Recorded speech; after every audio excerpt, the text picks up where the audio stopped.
వరంగల్లో డాక్టర్ ప్రత్యూష కేసులో కీలక విషయాలు వెలుగులోకి వస్తున్నాయి. ఇప్పుడు భర్త వేధింపులు తట్టుకోలేక ఆత్మహత్య చేసుకున్నట్టుగా అనుమానాలు తెరపైకొచ్చాయి. ఓ ఇన్స్టా ఇన్ఫ్లుయెన్సర్ ప్రేమలో భర్త డాక్టర్ సృజన్ ఉన్నారని, విడాకులు ఇవ్వాలంటూ ప్రత్యూషను వేధించాడని మృతురాలి తల్లి ఆరోపిస్తున్నారు. భర్త వేధింపులు తట్టుకోలేకే ప్రత్యూష ఆత్మహత్య చేసుకున్నారని చెబుతున్నారు. ప్రస్తుతం మృతురాలి భర్తను అదుపులోకి తీసుకొని పోలీసులు విచారణ చేస్తున్నారు.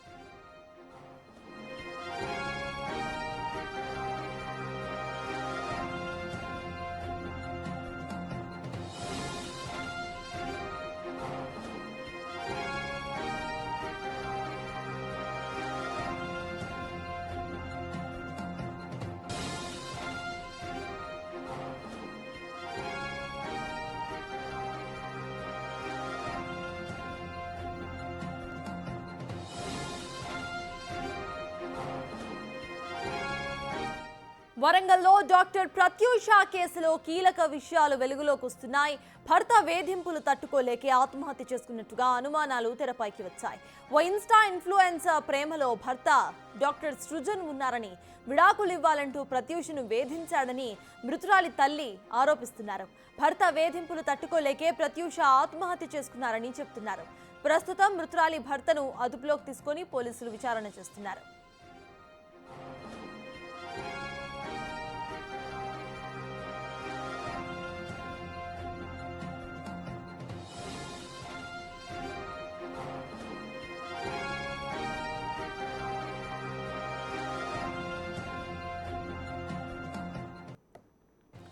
వరంగల్లో డాక్టర్ ప్రత్యూష కేసులో కీలక విషయాలు బయటపడుతున్నాయి. ఇప్పుడు భర్త వేధింపులు తట్టుకోలేకే ఆత్మహత్య చేసుకున్నట్టుగా అనుమానాలు తెరపైకొస్తున్నాయి. ఓ ఇన్స్టా ఇన్ఫ్లుయెన్సర్తో ప్రేమలో ఉన్నట్టుగా తన భర్త డాక్టర్ సృజన్ ప్రేమలో ఉన్నారని, విడాకులు ఇవ్వాలంటూ ప్రత్యూషను వేధించేవాడని మృతురాలి తల్లి ఆరోపిస్తున్నారు. భర్త వేధింపులు తట్టుకోలేకే ప్రత్యూష ఆత్మహత్య చేసుకుందని చెబుతున్నారు. ప్రస్తుతం మృతురాలి భర్తను అదుపులోకి తీసుకొని పోలీసులు విచారణ చేస్తున్నారు.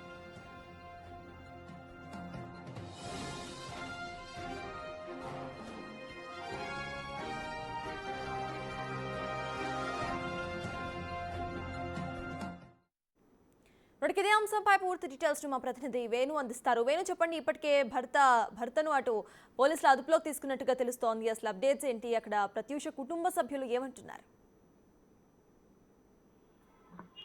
మొత్తంగా ఈ కేసులో ఇప్పటి వరకు నలుగురిని పోలీసులు అదుపులోకి తీసుకొని ప్రస్తుతం రహస్యంగా విచారణ జరుపుతున్నారు. అయితే ఈ నలుగురిపై వేధింపుల చట్టము, criminal intimidation, dowry prohibition act, అదేవిధంగా సూసైడ్ ప్రోత్సహించడం సెక్షన్, మొత్తంగా 5 సెక్షన్ల కింద అయితే కేసులు నమోదు చేశారు. ఇందులో ప్రధానంగా పాత్ర ఉన్నటువంటి ఆ ఇన్స్టా ఇన్ఫ్లుయెన్సర్ బుట్టబొమ్మ 17 పేరుతో ఉన్నటువంటి శృతి అనేటువంటి యువతిని కూడా పోలీసులు అదుపులోకి తీసుకొని గత 8 నెలల నుంచి కూడా తాను పరిచయం అయినప్పటి నుంచి ఏ విధమైనటువంటి ఇద్దరి మధ్య కమ్యూనికేషన్ జరిగింది, వీళ్ళ మధ్య జరిగిన మెసేజ్లు, అదేవిధంగా గత కొద్ది రోజుల క్రితము ఈ మృతురాలు ప్రత్యూష ఈ శృతికి కూడా ఫోన్ చేసినట్లు కూడా తన తల్లి ఫిర్యాదులో పేర్కొంది. దీన్ని బట్టి ప్రత్యూష కూడా తనను భయపెట్టించడము, బెదిరించడంతోనే తాను పూర్తిగా ఇక తనకు దూరం అవుతాననేటువంటి బాధతోనే మనోవేదంతో సూసైడ్ చేసుకుందని భావిస్తున్న పోలీసులు అసలు శృతి పాత్రపై లోతుగా విచారణ అయితే జరుపుతున్నారు. ఇప్పటికే సృజన్ కు సంబంధించి గత 2017లో పెళ్లైనప్పటి నుంచి కూడా దాదాపు 4 సంవత్సరాలు ఎటువంటి ఇబ్బంది లేకుండా ఉన్నా ఆ తర్వాత వేధింపులు మొదలయ్యాయన్నట్టు కూడా తెలుస్తుంది. అయితే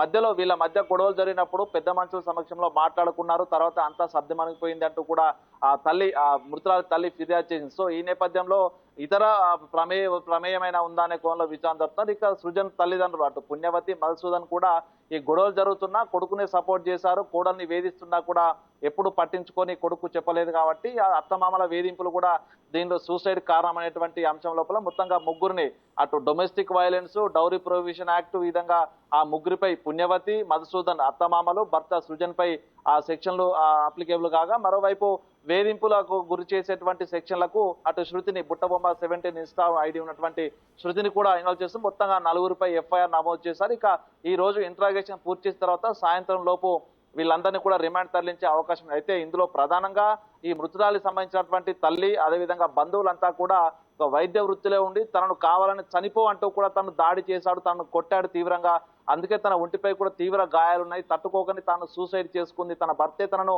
చంపే అవకాశం ఉంది, అది చంపే అవకాశం ఇవ్వకుండా నేనే చేస్తానంటూ కూడా చనిపోయింది, అంత మనోవేదన అనుభవించింది కాబట్టి తను క్రూయల్ గా హింసించినటువంటి భర్త సృజన్ డిగ్రీ పట్టాను రద్దు చేయాలి, తనను కఠినంగా శిక్షించాలంటూ కూడా తన తల్లితో పాటు తన బంధువులు టీఎన్జిఓస్ యూనియన్ సంఘాల నేతలు కూడా నిన్న ధర్నా కూడా నిర్వహించారు. సో ఈ రోజున కనుక వాళ్ళందరినీ రిమాండ్ తరలించకపోతే స్టేషన్ వద్ద కూడా ధర్నా నిరసన దిగుతామంటూ కూడా ఉద్యోగ సంఘాలు కూడా హెచ్చరిస్తున్న పరిస్థితి. మొత్తానికి ఈ ఘటన లోపల శృతి పాత్ర సుజన్ పాత్ర కీలకం కాబట్టి అసలు వీళ్ళిద్దరిని మాకు అప్పచెప్పని అంటూ కూడా ఓవైపు చనిపోయినటువంటి ప్రత్యక్ష బంధువులు కొంత ఆగ్రహంగా ఉన్న పరిస్థితి. మొత్తంగా అందుకే ఈ విషయంలో ఆ నలుగురిని కూడా వేరు చోట్ల ఉంచి ఇంట్రాగేషన్ అయితే పోలీసులు చేస్తున్నారు. మొత్తానికి పూర్తి వివరాలన్నీ సెల్ ఫోన్ సంబంధించినటువంటి మెసేజ్లు, వాళ్ళ మధ్య జరిగినటువంటి కన్వర్జేషన్, అదేవిధంగా ప్రత్యూష చనిపోవడానికి కొన్ని గంటల ముందు శృతి కూడా ఫోన్ చేసి తన భర్తకు దూరంగా ఉండాలంటూ చెప్పినట్లా కూడా కొంత సమాచారం అందుతుంది. సో దీన్ని బట్టి చూస్తే చనిపోవడానికి ముందు సృజన్తోని అదేవిధంగా శృతితోని కూడా మాట్లాడినటువంటి సమాచారం ఉంది. సో దానికి సంబంధించి ఎవిడెన్స్ కూడా పోలీసులు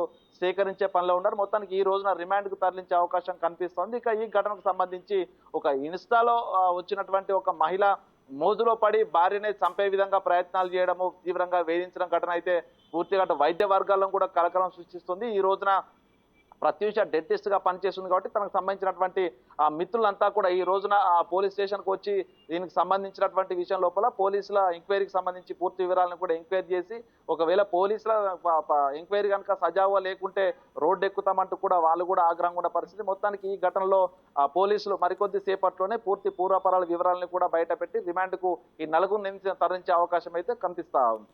అయితే వేణు ఈ డొమెస్టిక్ వైలెన్స్ అనేది అసలు ఎప్పటి నుండి జరుగుతోంది అంటూ కూడా తన కుటుంబ సభ్యులు ఆరోపిస్తున్నారు. At the same time doctor Srujan తన డాక్టర్ లైసెన్స్ కట్ అయ్యే అవకాశం ఉందనుకోవాలి. అంటే చెప్పలేము ఇప్పుడు, ఎందుకంటే ప్రస్తుతము abetment of suicide 108 BNS section అనేది 10 years ఇంప్రిజన్మెంట్ ఉంటుంది కాబట్టి ఒకవేళ అది కనుక ప్రూఫ్ అయితే తను 10 సంవత్సరాల కఠిన కారాగార శిక్ష కూడా విధించారు. సో అది కనుక జరిగితే తన డాక్టర్ పట్టా మీద కూడా వీళ్ళ IMA కూడా కంప్లైంట్ చేసే అవకాశం ఉంది. మరోవైపు ఇందులో ప్రధానమైనటువంటి పాత్ర తల్లిదండ్రులది. నిజంగా తన కుమారుడు కోడను వేయిస్తుందని చెప్పినప్పుడు కూడా తల్లిదండ్రులు పట్టించుకోకపోవడము, తనకు ఈ విషయాన్ని ఎవరైతే బాధితురాలు ప్రత్యూష యొక్క తల్లి దాదాపు తనకు ఎప్పుడు ఇబ్బంది జరిగినా ఎప్పుడు తన భర్త గొడవ పెట్టినా కూడా తన తల్లికి చెప్పుకునేది. తల్లి వెంటనే సృజన్ తల్లిదండ్రులకు ఫోన్ చేసి విషయం అంతా చెప్పేది. సో ఆ చెప్పిన సందర్భాల్లో వారైనా తన కొడుకు చెప్పుకుంటే ఇంతవరకు పరిస్థితి వచ్చేది కాదని తెలుస్తుంది. కాబట్టి పూర్తిగా క్రూయల్ మైండ్ అయితే సృజన్కు ఉందనేది ఇక్కడ ప్రస్ఫుటంగా కనిపిస్తుంది. దీనికి సంబంధించే డొమెస్టిక్ వైలెన్స్ గతంలో దాదాపు కోట్ల రూపాయల వీళ్ళకి పెళ్లి సందర్భంగా కట్నం ఇచ్చారు. ఆ తర్వాత మధ్యలో కూడా తను వేధిస్తున్నాడంటే కూడా మధ్యలో తన తల్లి కూడా కొంత కట్నం అప్పచెప్పిన తెలుసు. అంటే ఈ డౌరీ ప్రొహిబిషన్ యాక్ట్ కింద కూడా ఇది ఇల్లీగల్. కట్నం తీసుకోవడము, మళ్ళీ వేధించి కట్నం మరలింత తీసుకోవడం అనేది కూడా ఇది cruel nature. Domestic prohibition of dowry act కింద కూడా అది సివియర్ పనిష్మెంట్ ఉండేటువంటి సెక్షన్. సో ఇది కూడా పోలీసులు నమోదు చేశారు కాబట్టి ఓ విధంగా అటు డౌరీ తీసుకున్న కేసులోను, అదేవిధంగా సూసైడ్ కి ప్రేరేపించడం, అదేవిధంగా తనను వేధింపులకు గురి చేస్తూ గృహహింస చట్టం కింద. సో అంటే మొత్తంగా తనపై నమోదైన పూర్తి క్రిమినల్ కేసులన్నీ కూడా 10 years అబోవ్ ఇంప్రిజన్మెంట్ ఉన్నటువంటి కేసులు కాబట్టి ఇదంతా కూడా తన డాక్టరేట్ పట్టం మీద కూడా ప్రభావం చూపే అవకాశం ఉంది. మరోవైపు వీళ్ళంతా కూడా ఎంప్లాయీస్ కావడంతో ఒక వైద్యుడై ఉండి తనను మంచిగా చూసుకుంటా అని చెప్పి తన బిడ్డనిచ్చి పెళ్లి చేస్తే ఈ విధంగా హింసించి చంపాడు కాబట్టి తన తల్లితో పాటుగా తల్లి కూడా తన గవర్నమెంట్ ఎంప్లాయీ. సో వీళ్ళంతా గవర్నమెంట్ ఎంప్లాయీ సంఘాల్లో కూడా బాధ్యతలు వహిస్తున్నారు కాబట్టి వీళ్ళంతా IMA కూడా నిర్ణయం ఫిర్యాదు చేయడానికి కూడా ప్రయత్నాలు చేశారు. ఇక పోలీసులు కనుక ఎటువంటి చర్యలు తీసుకోకపోతే తన డాక్టరేట్ పట్ట రద్దు కోసం కూడా హైదరాబాద్కి వెళ్లే అవకాశం కనిపిస్తుంది. సో మొత్తానికి ఈ క్రూయల్ మైండ్ నేచర్ ఉన్నటువంటి వ్యక్తి రేపు భవిష్యత్తులో కూడా ఏ విధంగా